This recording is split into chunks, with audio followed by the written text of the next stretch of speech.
The next model we're going to discuss is the exponential smoothing. Like the previous two, naive model, moving average, even the weighted moving average, is like those models. Exponential smoothing model is also suitable only when there is no trend or no seasonality in the time series. Only random fluctuations, then exponential smoothing is one of the models that you should consider. Exponential smoothing does not handle trend or seasonality well at all. Exponential smoothing is a kind of weighted moving average, but we don't choose the weight for previous time periods for each of the previous time periods. There is only one weight, and that weight is called the smoothing constant alpha, and based on this alpha value, the formula for exponential smoothing automatically assigns weights for the past sales data, and that weight decreases as we go further and further into the history past periods, and it declines in an exponential fashion, and that's the reason why it is called exponential smoothing. And this constant alpha is a value between 0 and 1, and the forecaster has to choose a value, and we will talk about how to choose a value in just a little bit. Now this is the formula. So forecast for any given time period is the forecast for the previous time period, okay, plus alpha times the forecast error in that previous time period. So it is the previous forecast plus a portion of the error.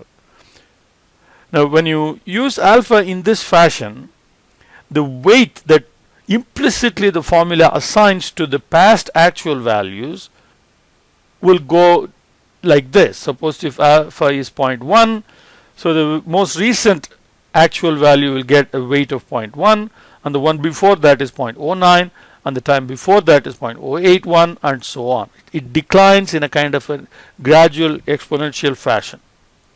If alpha is 0.5, then this will be decline in the weights that the formula implicitly assigns. Even though theoretically alpha can be any value from 0 to 1, generally speaking, this is the range in which one would choose an alpha value. But this is a subjective choice. Now let's work a problem out. So let's work this problem, exponential smoothing. Remember, the formula is f sub t is f sub t minus 1, the previous forecast, plus alpha times a sub t minus 1 minus f sub t minus 1. So that's the previous error.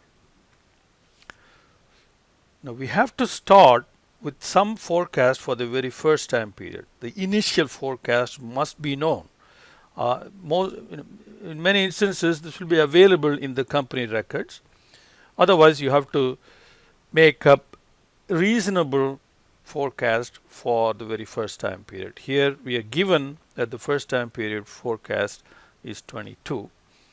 So the error is 20 minus 22 is equal to minus 2. So forecast for period 2 is the previous forecast 22 plus alpha. We're going to use an alpha of 0.8.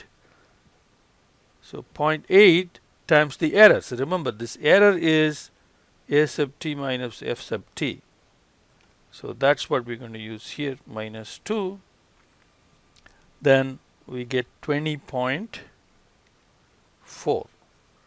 Then 21 minus 20.4, that's the error, and that's equal to 0.6. Next is f sub 3, previous forecast, plus alpha times the error from here, 0.6. So that gives us 20.88. So then the error is 15 minus 20.88, and that is equal to minus 5.88.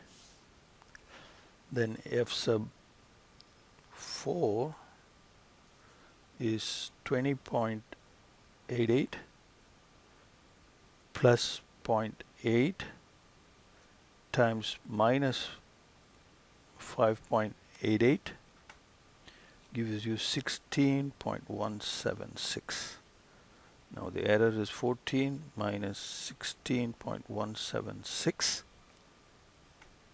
is minus 2.176. F sub 5, 16.176 plus 0.8 times minus 2.176 gives you 14.4352. Then the error is 13 minus 14.4352, and that is equal to minus 1.4352.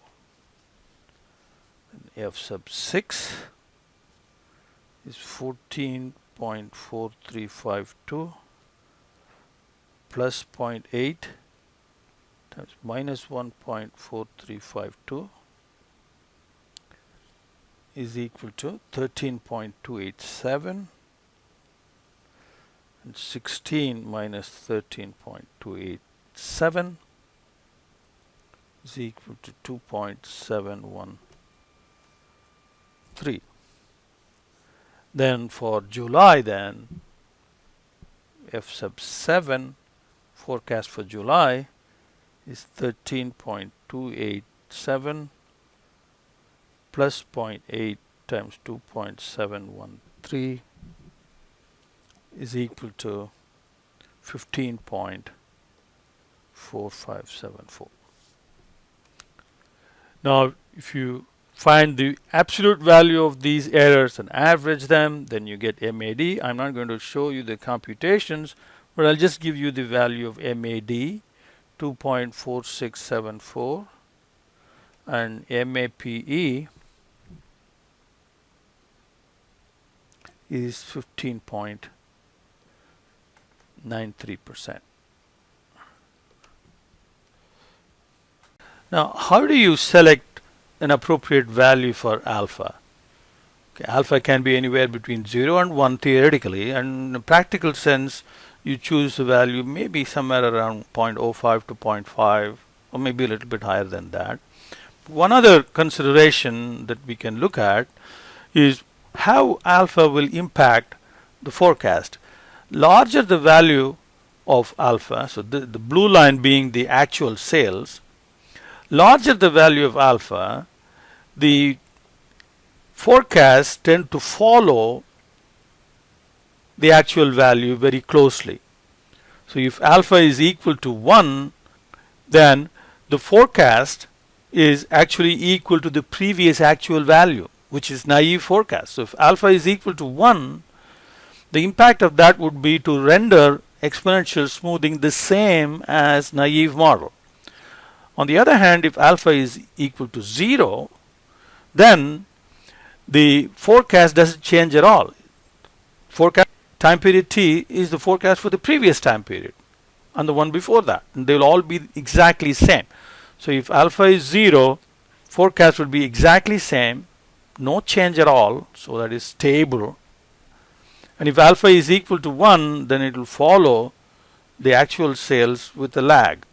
So we have to keep that in mind when we select a value for alpha. Of course, the most important consideration is to try different alpha values and choose the one that has the smallest forecast error, like MAD is the smallest or MAPE is the smallest. So you need to try different values of alpha and choose the one that has the smallest possible alpha value. We can use solver, like in the project management, we use solver for critical path method for crashing.